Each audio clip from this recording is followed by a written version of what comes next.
तो दोस्तों आपका फिर से एक नया वीडियो में। तो दोस्तों आज के इस वीडियो में हम बात करने वाले हैं ब्राइटकॉम ग्रुप लिमिटेड के बारे में। ब्राइटकॉम ग्रुप का जो शेयर है अगर इसकी हम बात करेंगे तो आज की डेट में इस स्टॉक में अपर सर्किट लगता हुआ दिखाई पड़ रहा है। और यहाँ पर जैसा पहले से उम्मीद थी, मैंने कल की वीडियो में ही कहा था कि अभी अपर सर्किट और भी लगते हुए यहाँ पर दिखाई पड़ सकते हैं, और वैसा ही यहाँ पर अपर सर्किट लगा है। अब इस स्टॉक में आगे यहाँ से क्या हो सकता है उसके बारे में इस वीडियो में हम बात करने वाले हैं। कि आगे अभी और भी तेज़ी देखने को मिलने वाली है या यहाँ से अभी क्या होगा और आपको क्या करना यहाँ पर चाहिए उसके बारे में हम बात करने वाले हैं। इसी बीच यहाँ पर और भी कई इंपॉर्टेंट अपडेट्स निकल कर के आ रही है इस स्टॉक से रिलेटेड, जो कि इस वीडियो में मैं आपको यहाँ पर बताने वाला हूँ। तो चलिए दोस्तों वीडियो को शुरू करते हैं। अगर आपने चैनल पे पहली बार विज़िट किया है तो चैनल को सब्सक्राइब ज़रूर कर लीजिएगा और नोटिफिकेशन बेल का आइकन भी प्रेस कर लीजिएगा। आपको इस चैनल पर स्टॉक मार्केट से रिलेटेड लेटेस्ट वीडियोज़ मिलती रहती हैं और BCG से रिलेटेड जब भी कोई भी अपडेट आएगी बिल्कुल आपको इस चैनल पर मिल जाएगी। दोस्तों अगर हम बात करेंगे ब्राइटकॉम ग्रुप की तो इसकी प्रीवियस क्लोजिंग 14 रुपये और 50 पैसे पे थी और आज 15 रुपये और 20 पैसे पे हुई है। 4.83% तक की तेज़ी यहाँ पर देखने को इस स्टॉक में मिली है। ओपनिंग की बात करेंगे तो ओपनिंग यहाँ पर 15 रुपये 20 पैसे पे अपर सर्किट पे ही हुई थी, लेकिन फिर थोड़ा प्राइस फ्लक्चुएट हुआ कुछ मिनट के लिए और फिर 14 रुपये 50 पैसे तक का यहाँ पर लो बना और फिर वापस से यहाँ पर बाइंग के लिए तो ऑर्डर्स पहले से यहाँ पर लगे हुए थे। जब ये अपर सर्किट पे था बहुत लोगों के ऑर्डर्स एग्जीक्यूट हुए होंगे, करोड़ों में यहाँ पर वॉल्यूम भी हुआ है और फिर यहाँ पर वापस से अपर सर्किट इस स्टॉक में लग गया और क्लोजिंग भी अपर सर्किट पे ही हुई है। तो देखिए यहाँ पर दोस्तों जो उम्मीद है इस स्टॉक में अभी अपर सर्किट कल भी यहाँ पर लगता हुआ दिखाई पड़ सकता है और हो सकता है कि अपर सर्किट लगने के बाद फिर हो सकता है बाद में गिरावट हो जिस तरीके से आज हुआ, लेकिन आज वापस से अपर सर्किट लग गया था। लेकिन यहाँ पर अगर हम बात करेंगे तो देखिए जिन्होंने भी अभी जब मैंने कहा था 13 रुपये के आसपास ख़रीदने के लिए, तो जिन्होंने भी इसको ख़रीदा था यहाँ पर इस स्टॉक को, देखिए अगर आपका प्रॉफिट यहाँ पर 10% या कुछ भी हो रहा है 5%, 10%, 15% जो भी प्रॉफिट यहाँ पर हो रहा है आपका, अगर यहाँ पर प्रॉफिट बुकिंग कर लेंगे तो वो ज़्यादा अच्छा रहेगा। क्योंकि देखिए तेज़ी चलने कोई इसमें ऑपरेटर्स एक्टिव है, हो सकता है इसको और भी ऊपर ले जाए, लेकिन यहाँ पर कुछ कहा नहीं जा सकता है कि ये कहाँ तक जाएगा। हो सकता है कि कल अपर सर्किट लगने के बाद वापस से लोअर सर्किट लग जाए, हो सकता है कि अभी 2-3 दिन और अपर सर्किट लगे।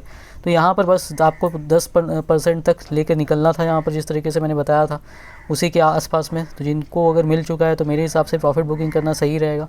और अगर आज आपने जिन्होंने कर लिया अच्छा, नहीं तो कल तो बिल्कुल यहाँ पर कर लेना सही रहेगा।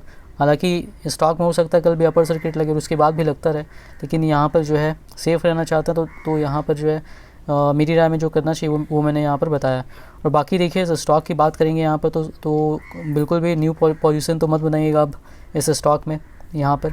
और जो सेफ़ रहना चाहते हैं उनको तो मैंने पहले ही मना किया था। और यहाँ पर जब तक फॉरेंसिक ऑडिट का जो चल रही है SEBI की, उसका फाइनल रिज़ल्ट नहीं आता है तब तक यहाँ पर आप इस स्टॉक के बारे में लॉन्ग टर्म के हिसाब से कोई भी व्यू नहीं बना सकते हैं।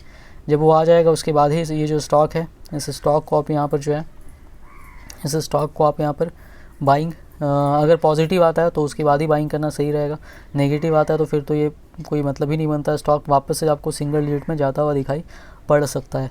अभी फ़िलहाल देखिए यहाँ पर अगर हम बात करेंगे इस स्टॉक की तो देखिए यहाँ पर एक लंबी गिरावट के बाद अभी यहाँ पर लगातार अपर सर्किट लगता हुआ दिखाई पड़ रहा है। उसके पहले स्टॉक लगातार यहाँ पर गिरा था जब SEBI का सेकंड इंट्रीम ऑर्डर आया था फॉरेंसिक ऑडिट को लेकर के, जिसमें जो प्रेफरेंशियल अलॉटमेंट कंपनी की ओर से किया गया था उसमें जितना अमाउंट पेड होना था कंपनी के पास आना चाहिए था उतना नहीं पहुंचा था।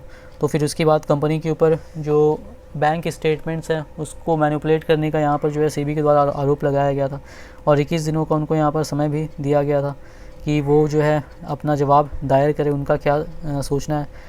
उससे फिर SEBI यहाँ पर संतुष्ट होती है नहीं होती, उसके बाद अगला ऑर्डर आएगा, हो सकता है फाइनल ऑर्डर ही आ जाए या जो भी ऑर्डर उसके बाद यहाँ पर आएगा। और मिस्टर सुरेश रेड्डी जो कंपनी के MD थे उनको और CFO को भी यहाँ पर कंपनी ने बैन कर दिया था। वो SEBI ने बैन कर दिया था कि वो किसी भी पद पे कंपनी पे यहाँ पर में नहीं रह सकते हैं। उन्होंने रिज़ाइन भी कर दिया जब तक कि SEBI की ओर से कोई अगला आदेश नहीं आता है। इसके अलावा शंकर शर्मा जो है उनका भी स्टेक है इस स्टॉक में 1.24% था, अभी 1.14% है। उनको लेकर टोटल 23 लोग जिसमें कई प्रमोटर्स भी शामिल हैं, उनके शेयर को बेचने पर भी यहाँ पर SEBI ने बैन लगाया है इस स्टॉक में। तो ये सारी काफ़ी सारी नेगेटिव चीज़ें और इस वजह से स्टॉक लगातार यहाँ पर गिर भी रहा था। और ऑपरेटर्स इस स्टॉक में एक्टिव हैं, यहाँ पर देख सकते हैं कि इस तरीके से सिंगल डिजिट में लगातार स्टॉक चल रहा था, फिर अचानक 122 रुपये के लेवल तक गया स्टॉक और फिर वहाँ से गिर करके सिंगल डिजिट तक 9 रुपये 35 पैसे तक आया और फिर यहाँ से अभी जो स्टॉक है ये चल रहा है 15 रुपये और 20 पैसे के लेवल पर। जबकि इस बीच रिजल्ट्स जो है क्वार्टरली वो काफ़ी अच्छे आ रहे थे, फिर भी स्टॉक लगातार गिरता ही गया। तो इससे समझ सकते हैं यहाँ पर ऑपरेटर्स इस स्टॉक में एक्टिव है। अब यहाँ पर अगर हम बात करेंगे इस स्टॉक की, तो देखिए NSE पर जो वॉल्यूम हुआ है 9,96,81,000 और 674 शेयर्स तक का हुआ है। लगभग 10 करोड़ तक का वॉल्यूम यहाँ पर हुआ है आज की डेट में। और अपर सर्किट वापस से जब लग गया तो भी यहाँ पर 78,92,269 शेयर्स का बाइंग ऑर्डर यहाँ पर पेंडिंग था इस स्टॉक में। इसके अलावा अगर हम बात करेंगे यहाँ पर तो डिलीवरी परसेंटेज, लेकिन इसमें देखिए 10 करोड़ का लगभग वॉल्यूम हुआ है, लेकिन डिलीवरी परसेंटेज 3 बजे तक 51.75% था। यानी समझ लीजिए कि यहाँ पर 5 करोड़ जो शेयर्स हैं वो यहाँ पर डिलीवरी में उठाए गए। और अगर हम बात करेंगे तो यहाँ पर जो है ये जो स्टॉक है इसमें यहाँ पर जो है जोरदार तरीके से इंट्राडे हुआ, यानी कि 5 करोड़ जो शेयर्स हैं वो इंट्राडे यहाँ पर इस स्टॉक में हुआ है। और बाकी 50% या 5 करोड़ या उससे थोड़े कम शेयर्स जो हैं वो यहाँ पर डिलीवरी में उठाए गए हैं। और डिलीवरी में ज़्यादातर रिटेलर्स ने यहाँ पर बाइंग किया होगा, जो जब अपर सर्किट लगता है उसके बाद बाइंग करने के लिए जाते हैं। जब लोअर सर्किट लगता है उस वक्त जो है अभी नीचे के लेवल पर अगर ख़रीदा होता किसी ने तो वहाँ से फ़ायदा हो रहा होता।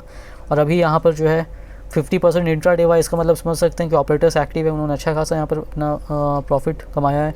और अगर हम BSE के वॉल्यूम देखेंगे तो यहाँ पर भी देखिए 98,50,000 और 642 शेयर्स तक का वॉल्यूम हुआ है।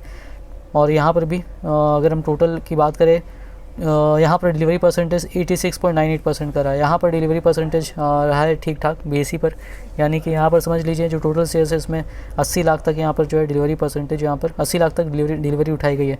अगर हम टोटल वॉल्यूम की बात करेंगे तो टोटल वॉल्यूम यहाँ पर जो है लगभग 11 करोड़ का यहाँ पर जो है आज की डेट में इस स्टॉक में यहाँ पर होता हुआ दिखाई पड़ रहा है, जो कि काफ़ी ज़्यादा है नॉर्मल वॉल्यूम की तुलना में। अब देखिए यहाँ पर अगर हम बात करेंगे इस स्टॉक की तो आज की डेट में इस स्टॉक में 73 लार्ज डील्स हुई है। यहाँ पर देखिए आपको ऊपर से लेकर नीचे तक लगातार 12 सितंबर की डेट ही नज़र आ रही होगी। तो 73 लार्ज डील्स, मतलब आप समझ सकते हैं कि इस लेवल पे यहाँ पर जो है ऑपरेटर्स यहाँ पर एक्टिव रहे हैं। लाखों की क्वांटिटीज़ में उनके द्वारा ही यहाँ पर लार्ज डील की जाती है और इसी वजह से इतना ज़्यादा वॉल्यूम यहाँ पर हुआ है। तो इस स्टॉक में देखिए अभी कल की डेट में जो है यहाँ पर सेबी ने पूछा भी था यहाँ पर नोटिस जारी करके कि अचानक जो वॉल्यूम यहाँ पर बढ़ा है उसको लेकर के क्या कोई ऐसी जानकारी है जो कंपनी ने प्राइस सेंसिटिव इन्फॉर्मेशन जो बताई नहीं है। तो उसका कंपनी ने जवाब दिया था कि नहीं, ऐसी कोई भी बात नहीं है, सब कुछ कंपनी यहाँ पर बताती है और ये नॉर्मल यहाँ पर ट्रेडिंग हो रही है, उसी से वॉल्यूम बढ़ा है। तो यहाँ पर देखिए वॉल्यूम कल इतना ज़्यादा नहीं हुआ था, उसमें भी सेबी ने पूछा था। और आज तो यहाँ पर अपर सर्किट भी लगाया और वॉल्यूम यहाँ पर 11 करोड़ तक का हुआ है। तो आज तो यहाँ पर बनता ही है बिल्कुल। और अभी यहाँ पर मैं आपको बताना चाहूँगा, देखिए यहाँ पर पूरे चांसेस है कि इस स्टॉक को अभी यहाँ पर ASM लिस्ट में शामिल कर दिया जाएगा। ये किसी भी ASM की लिस्ट में या शॉर्ट टर्म या लॉन्ग टर्म किसी में भी जा सकता, हो सकता है लॉन्ग टर्म ASM के स्टेज 1 में जाए या शॉर्ट टर्म ASM में भी सेबी डाल सकती है।